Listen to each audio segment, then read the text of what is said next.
Welcome to Luca and Miguel. Enjoy the video. You start by verifying your device and its OS, because menus differ between iPhone, iPad, and Mac. Next, open Safari now and go straight to the History menu or the three-dot options. Don't pause.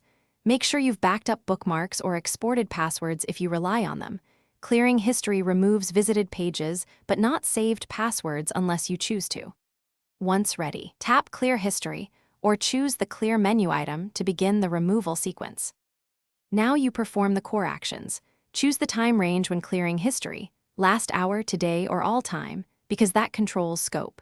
Then open Settings and go to Safari, or on Mac use Safari Preferences Privacy, and select Remove all website data to clear cookies and cached files. This helps with persistent autofill results. Close every tab and any private browsing windows, because open tabs can keep session information.